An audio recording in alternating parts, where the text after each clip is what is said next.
Global Typhoon, Chairman TV. Weather update. Helping homeless people. Please subscribe.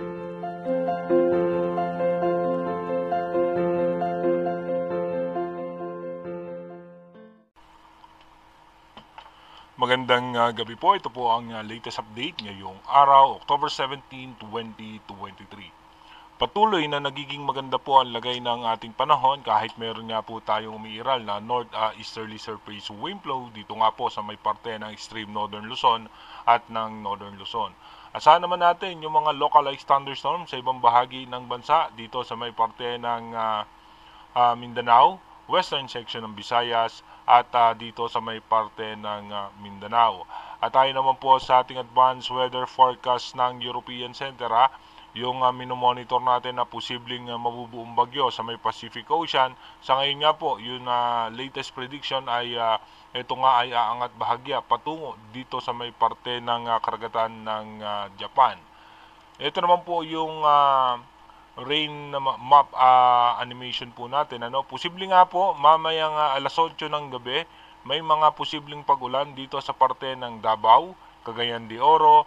Dito po sa ilang bahagi ng Visayas, meron po tayong mga pulu-pulong pagulan. Yung eastern section naman po ng northern Luzon at central Luzon, may mga posibilidad na isolated rain shower at maging dito nga po sa may parte ng extreme northern Luzon, meron tayo dyan mga mahina at katamtamang pagulan. Ito pong mga posibleng pagulan na ito ay nanggagaling po ito dito sa may shear line o yung tail end ng cold front, yung pagbabanggaan nga nung easterlies at nung north-easterlies dito nga po sa may parte ng China. At pagdating naman po mamayang alas 10 ng gabi, may mga posibilidad na pag-ulan pa rin dito sa may extreme northern Luzon at eastern section ng Luzon, pero yung malaking bahagi ng ating bansa ay patuloy na magiging maganda ang lagay ng panahon. Bukas nga po, pagdating ng October 18, may mga posibilidad na pag-ulan pa rin dito sa may parte ng eastern section ng northern Luzon, extreme northern Luzon at central Luzon. At may mga pulupulong pag-ulan tayo, posible dito sa may northern portion ng Mindanao. Pagdating naman po ng alas 5 ng umaga ng October 18, may mga pag-ulan pa rin po tayo dito sa may eastern section ng bansa. Ito po dahil pa rin po yan sa may shear line. Patuloy naman na magiging maganda lagay ng panahon ng halos sa buong bansa at wala naman tayong inaasahan na posibleng malalakas na pag-ulan. Maliban na lamang po sa mga localized thunderstorm na posibleng magdulot sa atin ng mga biglaang pagbuhos ng pag-ulan. Pagdating naman po ng alas 10 ng umaga bukas, may mga posibleng pag-ulan dito nga sa parte ng Bicol region, sa eastern section ng Central Luzon, dito sa may Polillo Island. Sa eastern section po ng northern Luzon, meron din tayong mga pag-ulan maging sa parte ng Mindanao. Pagdating naman po ng alauna ng hapon bukas, may mga posibilidad na pag-ulan pa rin dito sa eastern section ng Central Luzon. Even Metro Manila, posible pong makaranas ng mga biglaang pagbuhos ng pag-ulan. Meron naman po tayong light rain dito naman sa may parte ng Mindanao. Posible nga po umabot hanggang 2 mm yung mga posibleng pagulan hanggang dito nga po yan sa may Puerto Princesa, Palawan. Pagdating naman po ng alas 5 bukas ng hapon, may mga pagulan din ang halos sa gitnang bahagi ng bansa.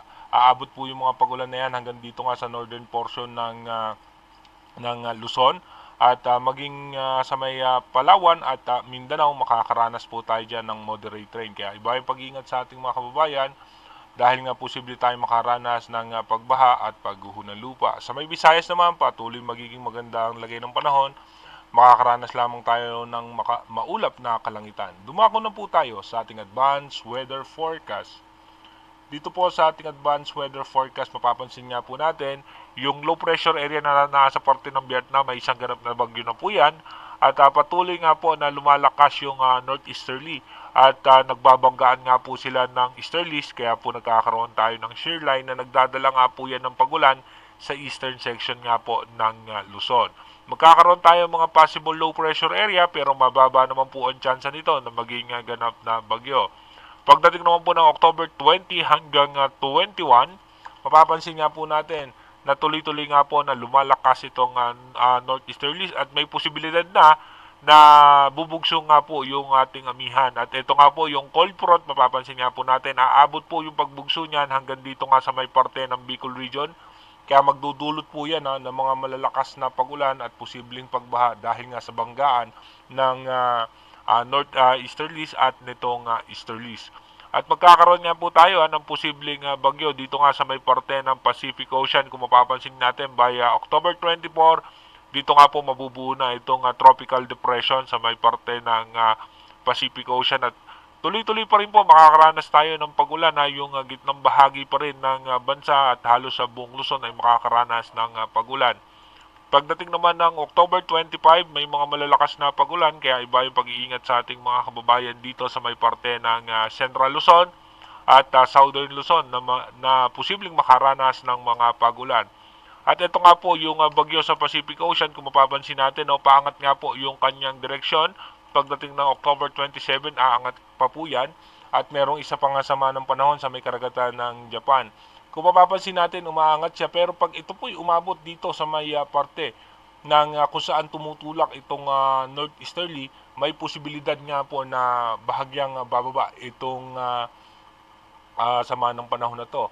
Pero again inuulit natin, meron pa rin po tayong advanced prediction. Galing nga po yan sa Joint Typhoon Warning Center at European Center na possible nga po na bago matapos ang buwan ay may posibilidad na mabuong bagyo na posible nga pong dumaan dito nga sa may parte ng Central and Southern Luzon. Dalawang klase nga po yung posibleng mangyayari. Posible po dito yan sa may eastern section mabuo or posible naman dito sa western section ng bansa mabuo yung posibleng bagyo na nasa prediction ng dalawang agencies. Again, inuulit po natin, yung ating advanced weather forecast is possible scenario pa lamang po yan. Malaki pa rin po ang posibilidad na magbago po yan. Kaya manatili tayo tumutok sa ating advanced weather forecast para malaman natin yung mga posibleng sama ng panahon na makakaapekto sa ating bansa. Mag-iingat po tayo palagi. God bless po sa ating lahat.